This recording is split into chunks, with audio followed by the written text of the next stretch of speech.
Spike ball ain't no fun in the snow. Alright, let's give you guys a quick little channel update. Got the garage all cleaned. So it is winter in Alaska, and this is the new sled to me. So if you follow me on Instagram at Dan's Dumb Ideas, you'll have seen that we on the channel had a 13 M8. It was all black. It was a Snow Pro Climb Limited. That's the ones with the electric start. Sled was great. Got it for $3,700. Had about 1,300 miles on it when I got it, which is relatively low. But the sled turned out to be pretty beat. That sled, obviously not this one, the other one was black, had a big old gash down here, which allegedly had been from a belt blowing off, but it looked like it was more of a collision. Anyways, the sled never felt like it was perfectly powerful enough. Did a compression test, everything checked out, but it just, maybe I had the exhaust set up wrong or something was going on. Some guy came up from Anchorage. We're here in North Pole, Alaska. No, I'm not joking. And he bought it for, it was a slight profit on my end. I had to put a fuel pump in it, a whole bunch of other garbage. So we ended up making a little bit of money off of it, which was nice, but ended up selling that sled and bought this one. This is the Cougar. It's a little Cougar 500. We'll make a separate video, 550.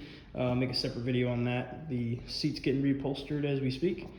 But my buddy Chase and I picked up two of these. He's got a Cougar 580, one of the mountain track ones. And I got this one for $300, and it's a ripper. It's a lot of fun. It kept me entertained while we were searching for a good sled. So this is a 2013 Arctic Cat, obviously M8.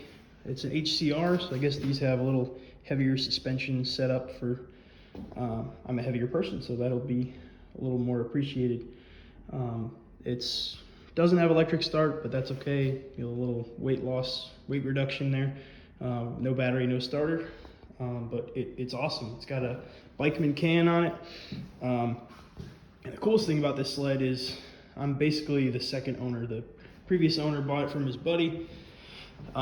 He purchased it from his friend when the sled had 62 miles on it. So he then kept it, and this sled only has, even though it's a 2013, 762 miles. And I just put about 20 on it. It's dirty right now, needs to be cleaned. It's pretty filthy. Unfortunately, he kept it outside, I think, most of its life. But it's in pretty good condition. Did the old check. There's a really good video. It's like 37 minutes long, but it tells you how to inspect. I'll put a link below in the description. How to inspect a snowmobile, use snowmobile when you go to pick it up. So that was really helpful. Obviously, this ain't my first rodeo, but I think we got a good deal. Hopefully it holds up. But this thing just, it rips. It's really fun. Can't wait to take it out to some mountains. Sarah and I just got a new camera.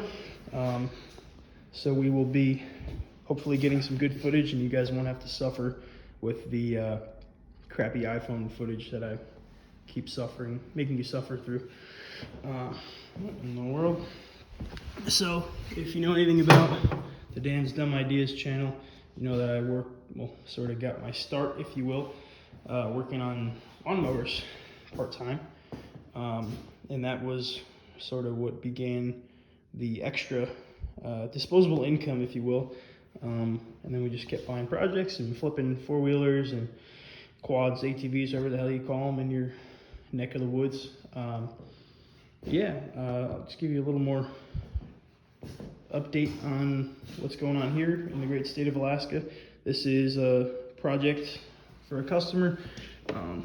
These, if you know anything about these snowblowers, they're really cool, YS828, but the belt, they tried to put a Briggs belt on it. I just made a video on this. So if you're looking for some info on how to fix your YS828, make sure it blows snow properly. The auger belt on this one's shot, and they tried to replace it with a non-Yamaha or Honda belt, and it didn't work. This one's got absolutely no compression. And one more quick thing that I think you guys might enjoy. Excuse the mess.